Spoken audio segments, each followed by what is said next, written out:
In today's video, four men turned a petty grudge and a demand for stolen bikes into a murderous raid on Stephen Maguire's home. A case that would involve kidnapping teens and a gang who needed to be stopped.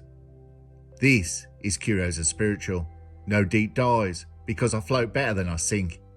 We take a look at the case, the police investigation, and the trial.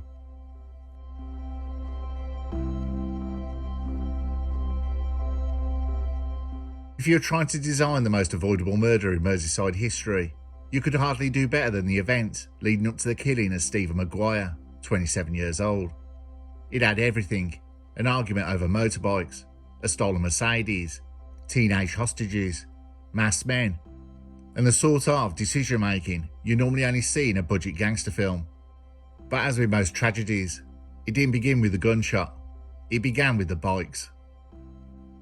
Stephen Maguire loved his bikes. People close to him described them as his pride and joy. The prosecution wouldn't disagree. They simply added the footnote that the bikes also happened to be the centre of a dispute with four men whose conflict resolution style involved firearms. In the days leading up to the murder, there was tension, the grotty kind that clings to the edges of criminal disputes. Whether the row was about who owned what, who took what, or who believed that what they entitled to what, the end result was the same. Four men started circling Southport in a stolen Mercedes, like a crappy gangster film, minus the intelligence and the planning. Their names were Carl Corson, Ryan Smith, Patrick Mugan, and Jack Higgins. They thought the bikes they were looking for were stolen on their patch, highly valuable bikes that they wanted.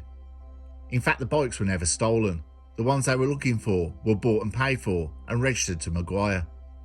On the night of the 16th of March 2020, the four of them were busy, very busy.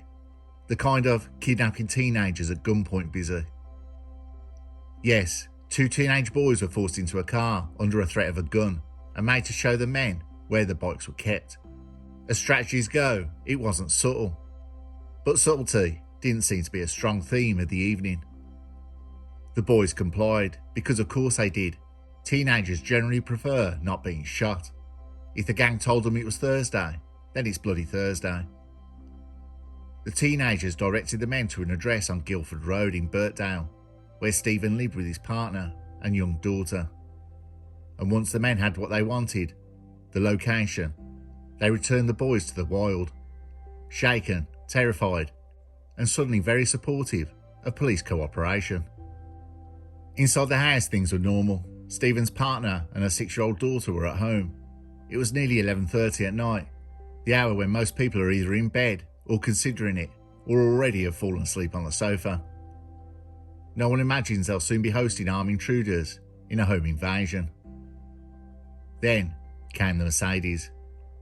It pulled up outside the house with all the subtlety of a brick being thrown through a window. Dark clothing, masks, the whole theatrical ensemble. The door didn't stand a chance.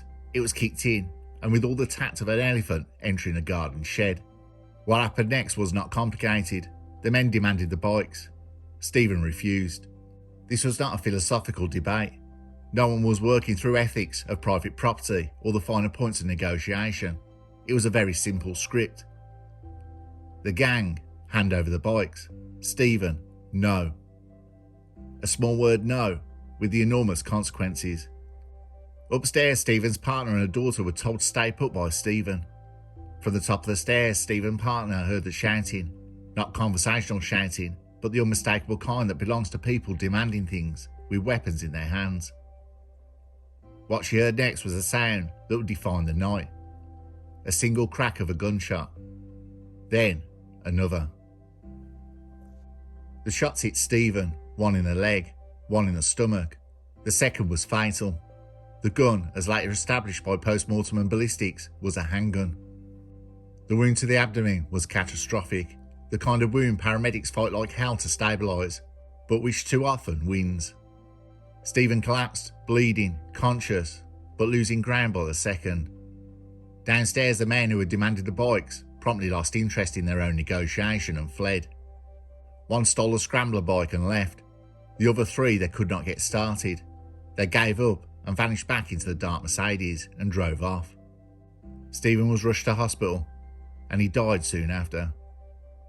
The night ended not with a negotiation, but with a robbery and a murder, one that would trigger one of the most intensive police investigations in the area in recent years. 4 men fled into the night thinking they'd got away. They hadn't. They dumped the Mercedes and moved to a stolen Astra, later crashing it.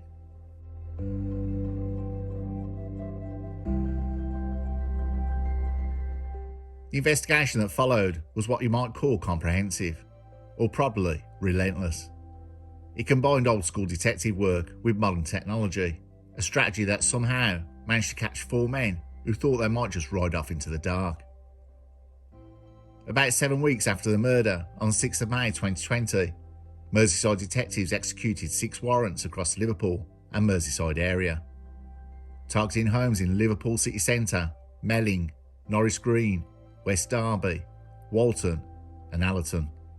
3 men were arrested, a 27-year-old from Melling, later identified as Carl Coulson, a 21-year-old from Liverpool city centre, Ryan Smith, and a 21-year-old from Norris Green, Jack Higgins. Their official charges were murder, kidnap, burglary, possession of a firearm. A 4th man, Patrick Mugan, was later arrested on the 22nd December 2020 in connection with the same investigation. At that point the net was closing. It was no longer a vague speculation that more than 2 or 3 men were involved. Police believed they had the full lineup. In today's world, criminals don't just vanish once they've done something stupid. The investigators leaned heavily on cell site data, which in non-copper speak means we track your phone pings like a clingy ex. This data places suspects in and around Southport at key times. Remember those 2 teenagers? Yeah, the same ones. Their role's central. They were not innocent bystanders. They were kidnapped earlier that night, forced into Mercedes and asked questions about motorcycles. According to the prosecution, they were used as unwilling tour guides, driven around to point out where the bikes were stored and where the potential target lived. During the investigation, detectives interviewed them extensively. What happened in that car wasn't a simple drive me to a house, according to one of the boys. They were told not to tell anyone what had happened, a classic intimidation tactic. Eventually they did cooperate enough for their testimony to form a critical part of the case against the 4. As in every good police drama, or bad one, depending on your perspective, the suspects offered explanations. Patrick Mugan, in particular, claimed he only got into that Mercedes because his head was mangled. He said he'd just left a cemetery where he'd gone to visit the grave of his son, and then got offered weed. According to him, he wasn't part of a violent kidnapping squad. He was just someone mourning, looking for a smoke, when a car started speeding and things got frantic. He said he was worried and asked to get out, but couldn't because the music was blasting. Mugan also testified that he stayed in the car when they arrived at Guildford Road. He claimed he didn't actually hear the gunshots and believed he found out about them later, only when he was arrested. Detective Chief Inspector Rachel Wilson, the lead on the case, publicly praised witnesses who came forward, acknowledging that the investigation's success hinged on a considerable portion of cooperation from the community. After the arrest, the investigation continued intensely. Detectives didn't just arrest and hope, they built a layered case. Suspect testimony, especially Mugan's, gave a version of events, forensic work, though the murder weapon was never found.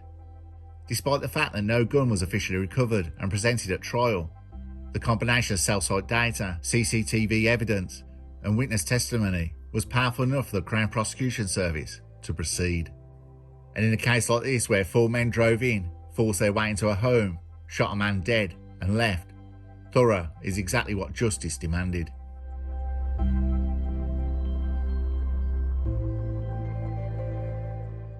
As we have seen in previous videos, courtrooms are strange places. They take violence, panic and stupidity and press them into orderly paragraphs. Everyone sits, stands, speaks and listens on command. And into this civilised environment walked Carl Coulson, Ryan Smith, Patrick Mugan and Jack Higgins. The 4 were accused of kidnapping 2 teenagers, invading a home, demanding bikes and shooting Stephen Maguire dead. They pleaded not guilty, of course. Yes, the old ancient defence strategy. Deny everything and hope the jury buys it. The trial took place at Liverpool Crown Court, a building that has seen its fair share of nonsense. But even by its standards, this case had a certain theatrical flair. Judge David Aubrey, King's Counsel, presided, a man known for clarity, patience, and, as would become very clear, no tolerance for ridiculous explanations. The prosecution laid out their narrative: 4 men, a stolen Mercedes, 2 terrified teenagers, a forced entry, a demand for 4 bikes, 2 bullets, 1 man dead. This wasn't, shall we say, complicated. Prosecuting barristers presented their case. Evidence piece number 1 was cell site data. Mobile phones don't lie, unlike humans, who do so with astonishing frequency. The pings placed the defendants precisely where the prosecution said they were, travelling to Southport, moving around near the house, and then fleeing. Evidence piece number 2 was the kidnapped teenagers. 2 boys, both young, described being forced into a Mercedes at gunpoint and told to point out the location of Stephen Maguire's home and bikes. Evidence piece number 3 was from 9 days earlier, before the murder. This was the prosecutor's favourite exhibit. In footage shown to the jury, 2 masked men smashed through a block of flats with a crowbar and a handgun. The prosecution argued that the men were Corson and Smith. The defence did not share this enthusiasm. Evidence piece number 4 was the behaviour after the shooting. Let's just say none of the 4 defendants behaved like innocent men who had stumbled into a shocking event, fleeing at speed, disappearing, dumping a stolen Mercedes, crashing a Vauxhall Astra, and conducting their movements entirely in the style of people trying not to be seen, technically going into hiding. The defence's role was to try and turn the chaos into coincidence. Patrick Mugan delivered a standout performance. His version of events involved visiting his son's grave, being emotionally distraught, getting into a stolen Mercedes for a smoke, not noticing the kidnapped teenagers, feeling uncomfortable when the music was too loud. Yes, really. And apparently being completely unaware that a murder occurred at the destination. Corson and Smith meanwhile insisted they weren't the ones carrying the weapon in the CCTV footage, which was bold considering the men in the video looked exactly like them, moved like them, and behaved like men practicing for something violent. Higgins attempted "I was merely present" defence, a timeless classic, unfortunately being present at a kidnapping and a burglary and a murder doesn't make you look like a man waiting for a bus. It makes you look like a participant.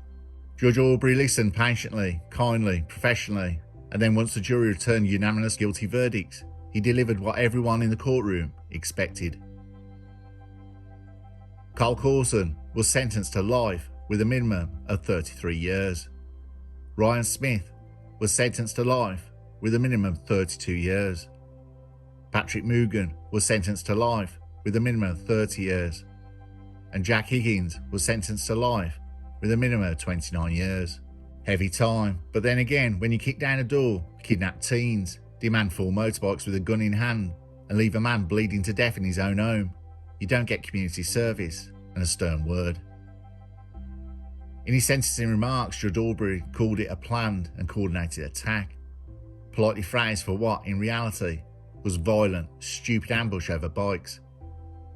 He highlighted the extreme violence involved, the terror inflicted on the teenagers, and the unimaginable trauma endured by Stephen's partner and young child.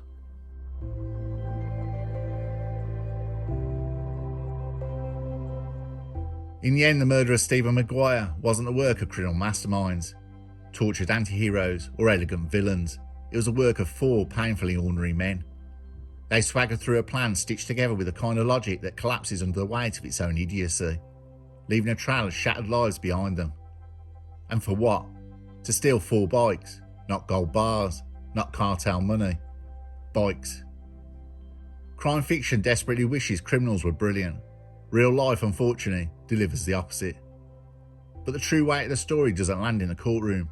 It lands in the space Stephen Maguire should still occupy. The home he should have returned to. The family he should have grown old with. The life he had every right to continue living. Justice can punish, but it cannot restore. It can close the case, but never the wound. The 4 men will have decades to consider their choices, long nights and long years. Plenty of time to realise that real toughness has nothing to do with guns, stolen cars, or the fear you can force into someone else's eyes. It has everything to do with restraint, the thing they lack the most. If this case teaches us anything, it's that brutality is rarely born of strength. More often, it's born of small men making big mistakes, and sometimes the world is forced to pay the price for their cowardice. Stephen Maguire deserved much better than the men who took his life. The sentences are long, the justice is real, but the loss remains immeasurable. A reminder that the cost of violence is always higher than the fools who unleash it can never comprehend.